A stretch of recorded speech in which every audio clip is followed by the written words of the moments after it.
Hola a todos, Dios les bendiga ricamente. Aquí estamos una vez más continuando con nuestro estudio. Es posible que hoy concluyamos con el capítulo 13 de Hebreos, pero es necesario repasar un poquito que ayer pasé muy rápido en el capítulo 12. Sí, la advertencia con los que rechazan la gracia de Dios que nos hace el autor de esta epístola. Vamos a ver bien breve. Ayer leí muy deprisa,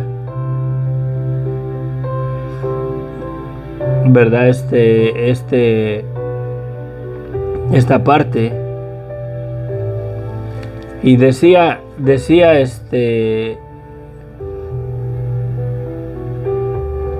el apóstol en la carta que porque no os habéis acercado al monte que podían palpar y que ardía con el fuego, a la oscuridad, a las tinieblas, a la tempestad, al sonido de la trompeta y a la voz que hablaba, la cual los que la oyeron rogaban que no se les hablase más, porque no podían soportar lo que se ordenaba. Si aún una bestia tocar el monte, será apedreada o pasada con dardo. Y tan terrible era lo que se veía que Moisés dijo: estoy espantado y temblando. Sino que os habéis acercado al monte de Sión, a la ciudad del Dios vivo, a la Jerusalén celestial, a la compañía de muchos millares de ángeles, a la congregación de los primogénitos que están inscritos en el cielo, a Dios, el juez de todo, a los espíritus de los justos hechos perfectos, a Jesús, el mediador del nuevo pacto, y a la sangre rociada que habla mucho mejor que la de Abel. Mirad que no desechéis al que habla, porque si no escaparon aquellos que desecharon al que los amonestaba en la tierra, mucho menos nosotros, si desecharemos al que amonesta desde los cielos.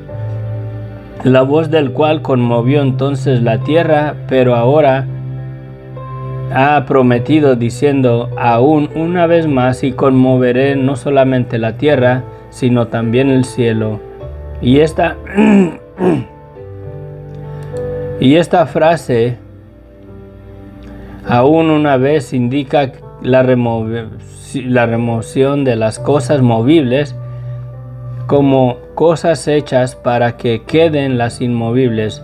Así que, recibiendo nosotros un reino inmovible, tengamos gratitud y mediante ella sirvamos a Dios, agradándole con temor y reverencia, porque nuestro Dios es fuego consumidor. En Ageos 2:6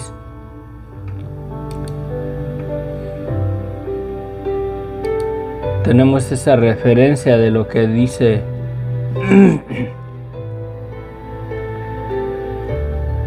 el profeta aquí, Ageos 2:6.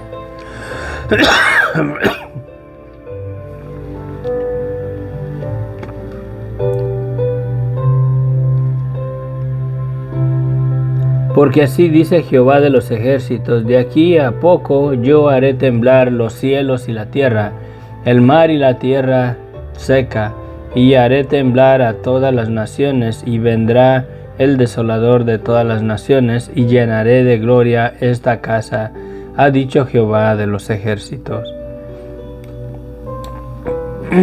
Esa es la referencia que agarra el apóstol acá en que habla de las cosas, que no solamente las cosas de la tierra, sino también las del cielo serán removidas.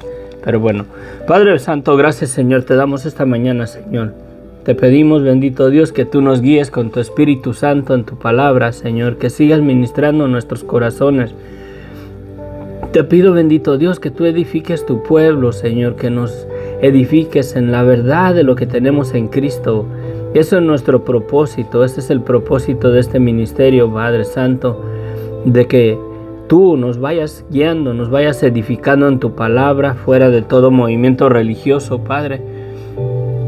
Que tu Espíritu Santo nos guíe a toda verdad en tu palabra es verdad, Señor. Ayúdanos, guíanos, te lo pido, mi Dios, en el nombre de tu Hijo amado, Cristo Jesús. Amén, amén. Sí. Dice en el versículo 28 del capítulo 12, así que recibiendo nosotros un reino inconmovible, tengamos gratitud y mediante ella sirvamos a Dios, agradándole con temor y reverencia, porque nuestro Dios es fuego consumidor. Una de las cosas que toda persona que ha puesto su fe en Jesucristo no solamente es salvo, no solamente recibe el perdón de sus pecados y el Espíritu Santo, pero también recibe la herencia que heredó Cristo todas las cosas. La palabra de Dios dice que somos coherederos con Cristo. Y si miran lo que dice acá en el capítulo 12 al final, sí, que así que recibiendo nosotros un reino inconmovible, y ese reino lo recibimos por la fe en Jesucristo, porque Dios nos hace coherederos con Cristo del reino de los cielos. Nos hace participantes de ese reino inconmovible que está por venir, que ya lo tenemos por ciertísimo en la verdad de quién es Jesucristo. Y por eso dice, tengamos gratitud, mediante ella sirvamos a Dios agradándole con temor y reverencia, porque nuestro Dios es fuego consumidor. En el capítulo 13 empieza, permanezca el amor fraternal, no os olvides de la hospitalidad, porque por ella algunos, sin saberlo, hospedaron ángeles. Acordaos de los presos como si estuvierais presos juntamente con ellos, y de los maltratados como que también vosotros mismos estáis en el cuerpo. Cuando habla aquí de la hospitalidad, dice que algunos sin saberlo han hospedado ángeles. Sí. Sin saberlo han hospedado ángeles. Esa palabra ángel también se traduce, por ejemplo, un mensajero, alguien que lleva un mensaje, una noticia, también se traduce como ángel.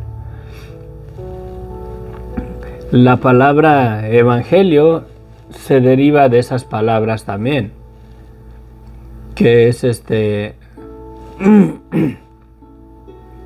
eu, son dos palabras. Evangelio es eu, que es bueno o buena, y angelion, que es un mensajero o un ángel, y es esa palabra la que se usa aquí. Y la mera verdad, si quizás no hospeden a un ángel, ¿verdad?, que descendió del cielo y vino aquí a ministrar algún asunto de Dios, dentro de la voluntad de Dios. Pero es posible que si una persona verdaderamente tiene un llamado de Dios y verdaderamente ha sido enviado de Dios, en este caso a predicar el evangelio, a enseñar, a instruir, ¿verdad?, la palabra de Dios, si ha sido enviado verdaderamente por Dios y no por los hombres, verdaderamente si alguien hospeda a una persona así, hospeda a un ángel, o sea, a un mensajero. No caigamos en un concepto de limitar la palabra de Dios. La palabra de Dios verdaderamente debemos de considerar que es una traducción, se ha traducido del idioma original al español. La Biblia no fue escrita al español, no fue escrita en inglés. Los libros que tenemos de la Biblia, lo que se conoce como el canon de las Escrituras, está escrita parte en hebreo, en arameo y en griego. Y se ha traducido la palabra de esos idiomas a nuestro idioma. Por ejemplo, en Génesis, y tengo que hacer esa referencia, ¿no? Porque dice aquí que por causa de la hospitalidad, algunas personas han hospedado ángeles, para que no consideremos que específicamente son ángeles del cielo, ángeles como los que nos imaginamos, porque no los conocemos, no los vemos. Pero es también a los mensajeros, personas que han sido enviados. Simplemente los apóstoles fueron enviados verdaderamente, específicamente, directamente por parte de nuestro Señor Jesucristo. Ellos fueron enviados, los apóstoles. Es eso, es un enviado. Sí. Y la palabra ángel también se interpreta, o en su idioma original también significa eso, significa un enviado, un mensajero que lleva un mensaje, alguien que lleva eso, un mensaje, pero que fue enviado por Dios. En Génesis, en el capítulo 1, cuando habla de la creación, hay dos pasajes que habla de la serpiente. Dice en Génesis que hizo también las serpientes.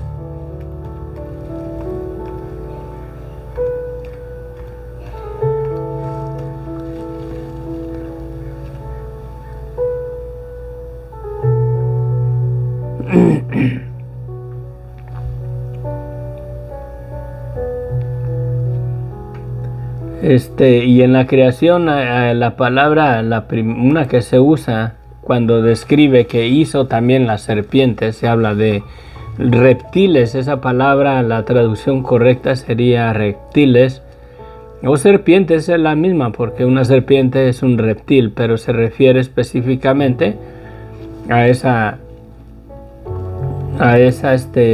clase de animales, al reptil. Pero en español se traduce, la tradujeron como serpiente, y luego cuando dice, pero la serpiente era más astuta que todos los animales, la cual engañó a Eva, esa palabra se escribe totalmente diferente a la anterior, pero también se puede traducir como serpiente, al igual que la primera, que se refiere a los reptiles. Y la palabra esa serpiente en la que hace la referencia de Satanás mismo, que engañó a Eva, esa palabra tiene otros significados, otras aplicaciones. Tiene desde el agorero, una voz que seduce, una voz ladina, un susurro, como un susurro en el oído, un siseo, el sonido que hace la serpiente, el siseo, el que hace ese mismo sonido, también se traduce como serpiente en español. Y vemos que tiene una variedad verdaderamente de aplicaciones. Lo mismo esta palabra ángel. Puede ser un mensajero, alguien que verdaderamente Dios envió con un mensaje específico. En este caso, unas personas que han sido verdaderamente enviados por Dios.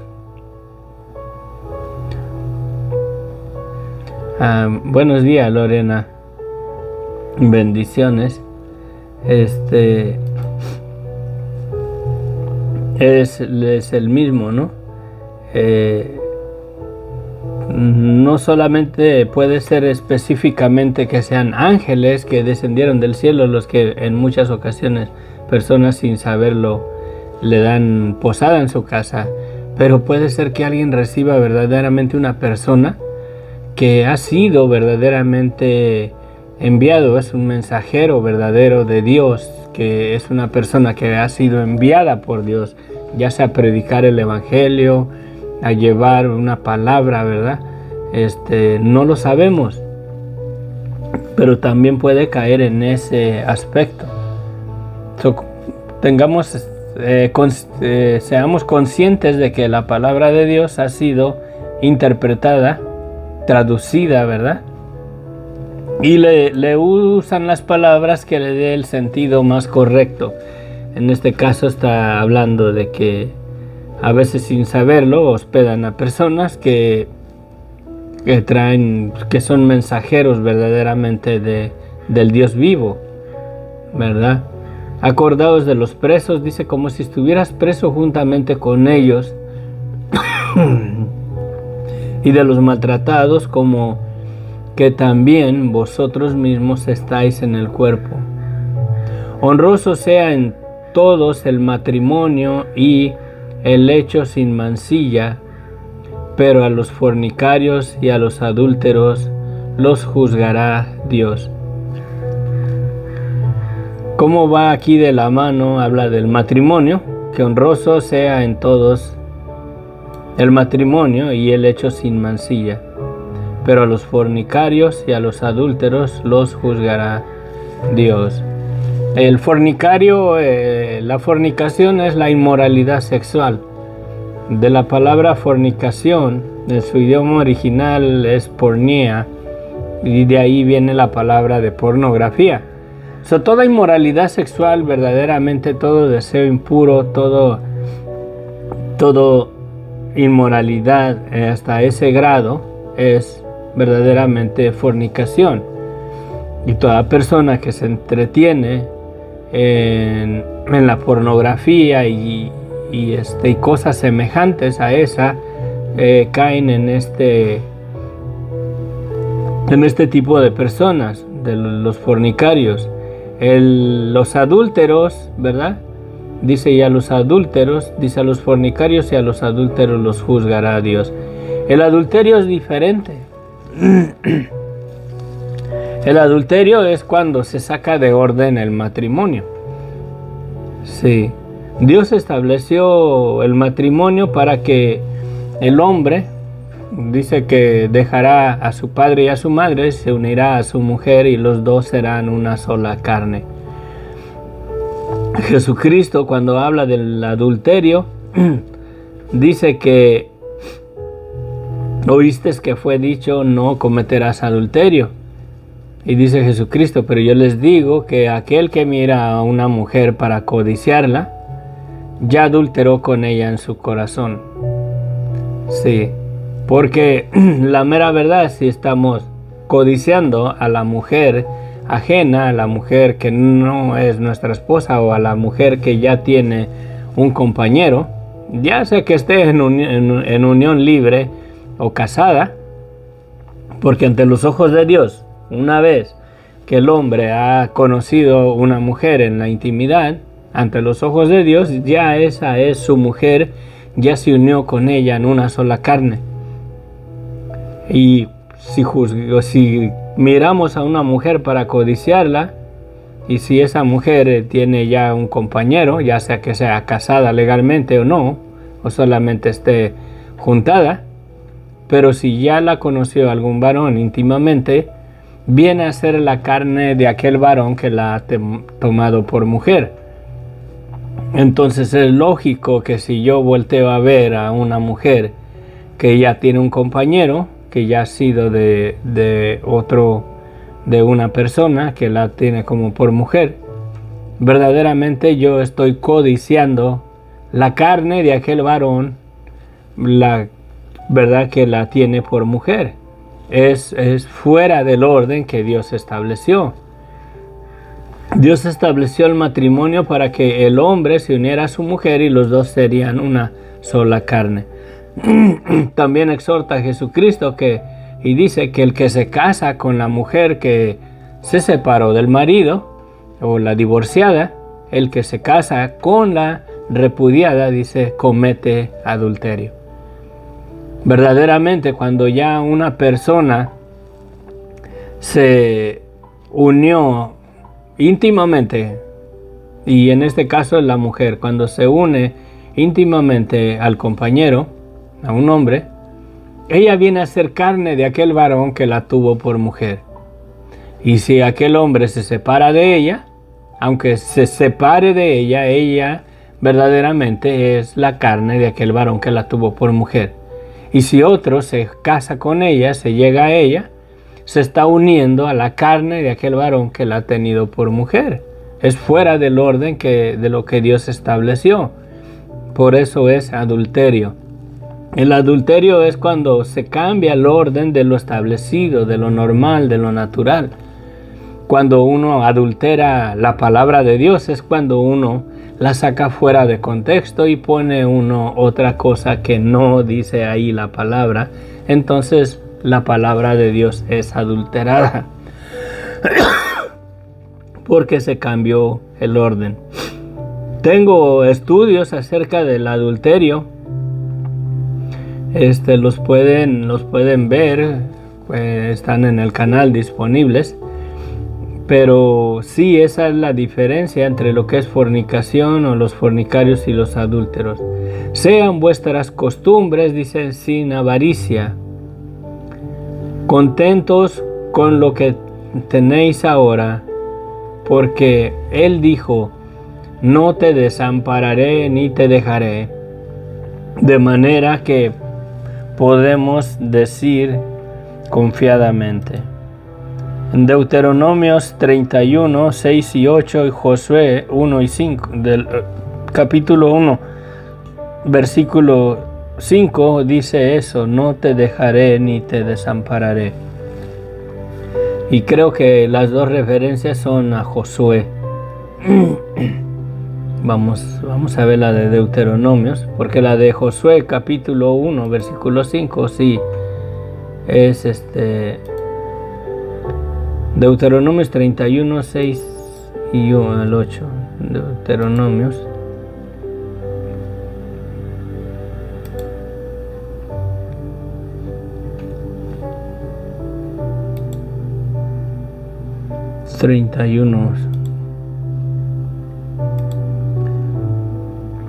Seis y 8 dice, del 6 al 8. Esforzaos y cobrad ánimo, no temáis ni tengáis miedo de ellos, porque Jehová tu Dios es el que va contigo, no te dejará ni te desamparará. Y llamó Moisés a Josué y le dijo en presencia de todo Israel, esfuérzate y anímate, porque tú entrarás con este pueblo a la tierra que juró Jehová a sus padres que les daría, y tú la harás heredar.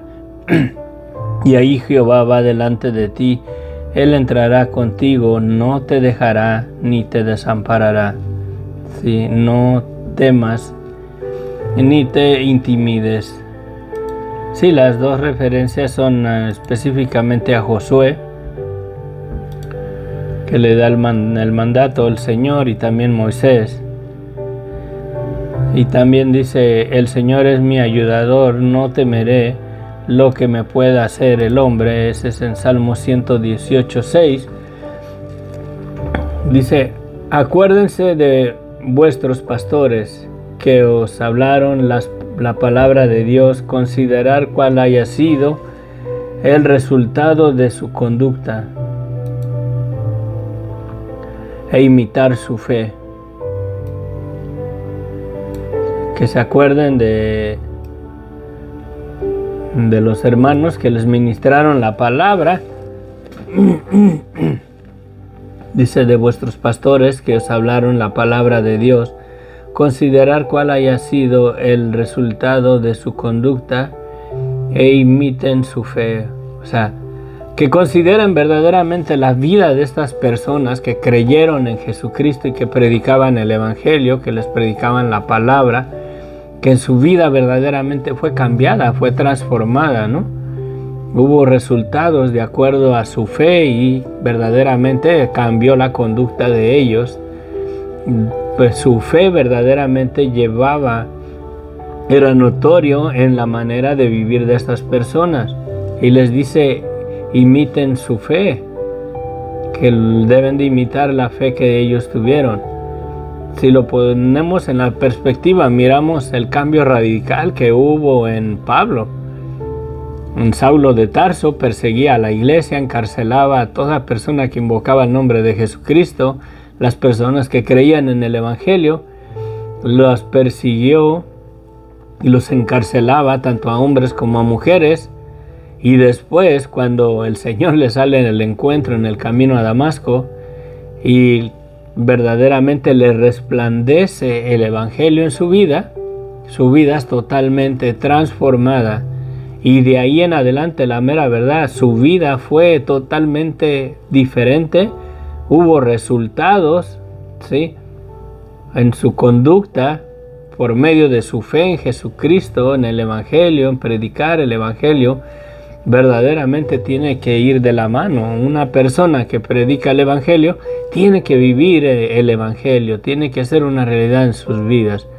No podemos estar predicando un Evangelio y vivir una vida verdaderamente como toda persona que no cree en Jesucristo. No va de la mano, no se vale de esa manera, porque la mera verdad, ¿qué fe tiene una persona que testifica cuando predica y comparte una fe genuina y verdadera en Cristo y vive su vida aún peor que las personas que no tienen a Jesucristo en su vida? Sí. Debe de haber eso, debe de haber una conducta, debe de haber un cambio, debe de haber un resultado por su fe en Jesucristo en los verdaderos pastores en este caso. Y dice que les exhorta, imiten su fe, o sea, sigan su ejemplo. Jesucristo es el mismo ayer y hoy y por los siglos. No os dejéis llevar de doctrinas diversas y extrañas, porque buena cosa es afirmar el corazón con la gracia, no con viandas, que muchas que nunca aprovecharon a los que se han ocupado en ellas. Sí. No se dejen llevar de doctrinas diversas y extrañas. Y hoy, la mera verdad, hoy en día tenemos muchas doctrinas diversas, muchas doctrinas falsas, muchas doctrinas de engaño. Debemos de tener cuidado, debemos de considerar que la palabra de Dios siempre esté dentro de su contexto. Si escuchas una predicación, por muy tremenda que se oiga y por muy elocuente que sea la persona que la está hablando y que la está diciendo, y por mucho ánimo que se le oiga en él, en la persona que está predicando, tienes que considerar verdaderamente si contradice la Escritura, si es verdaderamente lo que está diciendo el pasaje. Tengamos cuidado porque muchas personas sacan fuera de contexto la palabra para decir lo que ellos consideran que la palabra dice y terminan diciendo otra cosa que verdaderamente no está en contexto con la palabra, con la Escritura. Un ejemplo de ellos y es cuando Jesucristo declara que en Pedro que le dice Jesucristo a Pedro, ¿verdad? Cuando están discutiendo de quién es Jesucristo. Jesucristo les pregunta, ¿quién dice la gente que soy yo? Y luego les pregunta Jesucristo a sus discípulos, ¿y ustedes quién dicen que soy yo? Pedro responde, tú eres el Cristo, el Hijo del Dios viviente. Entonces Jesucristo le dice, bienaventurado eres, Pedro, porque no te lo reveló hombre alguno, de la verdad de quién soy yo. Y todo el asunto en ese pasaje, el contexto, se está hablando de la verdad de quién es Jesucristo. Y le dice Jesucristo a Pedro, y a ti te digo que tú eres Pedro. Sí, o sea, tú eres piedra. Pedro es una piedra pequeña. Y dice Jesucristo, y sobre esta roca edificaré mi iglesia. Y la palabra roca es totalmente diferente a la palabra que se refiere de Pedro, de piedra. La palabra roca va con el significado de una masa de roca o una peña, algo enorme, una peña. Si pueden imaginar una peña en una sierra, una cosa sólida, algo que está firme, algo que no se puede mover. Y ese es el énfasis, lo que está firme, lo que está fijo, lo que está estable, lo que no se puede mover. Y sobre esa roca en la cual edificará Jesucristo la iglesia, es verdaderamente lo que no se puede mover, lo que está fijo, lo que está firme. ¿Y de qué se está hablando el pasaje? De la verdad de quién es Jesucristo. Así, de esa manera se debe de poner en contexto la palabra. Porque si terminan poniendo a Pedro como que en Pedro Jesucristo iba a edificar su iglesia, porque hay una religión que ahí es lo que ellos testifican, que en Pedro Jesucristo iba a edificar su iglesia.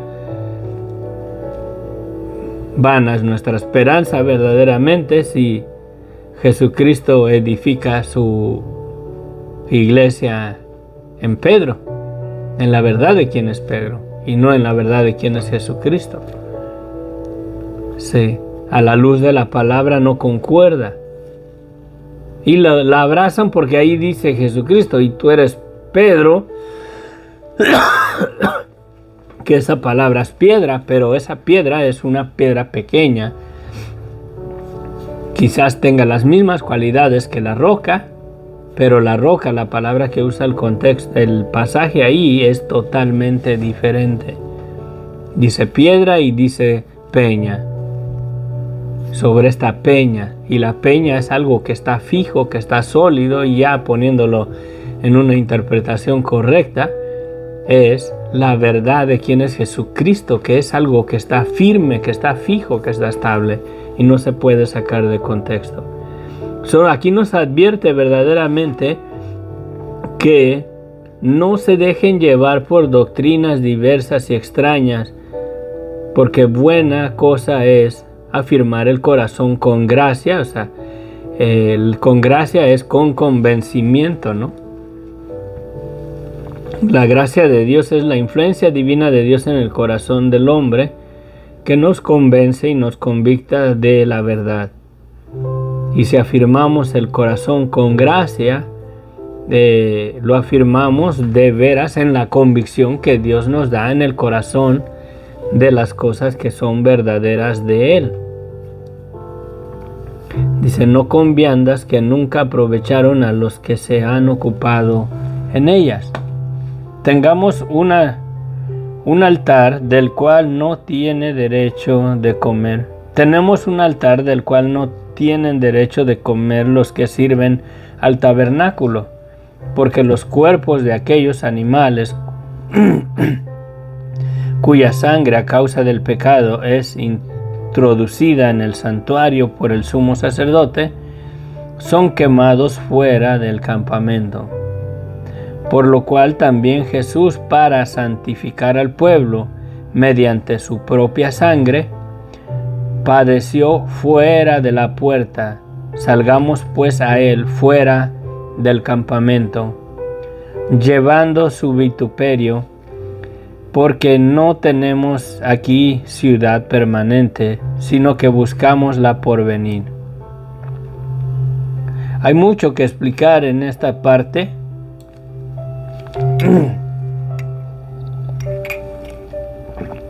Mucho que explicar porque hay que mirar las referencias del Antiguo Testamento.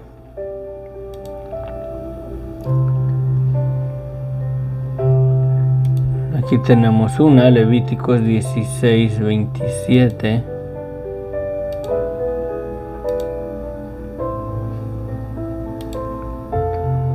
Sí, Levíticos 16:27.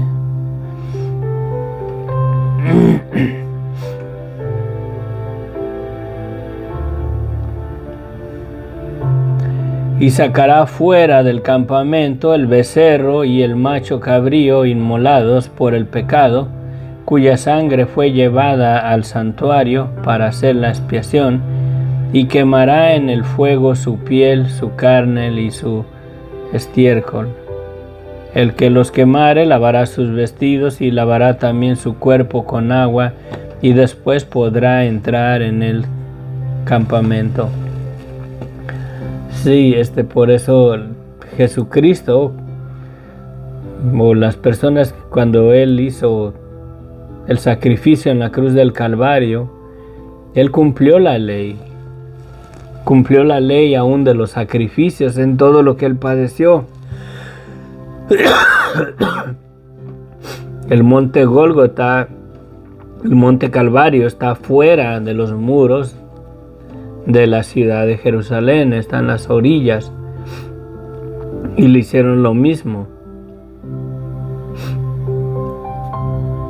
A Él lo crucificaron fuera de la ciudad, y esto se cumplió verdaderamente. Y hay mucho que cubrir en este pasaje. Por cuestiones de tiempo no lo tenemos.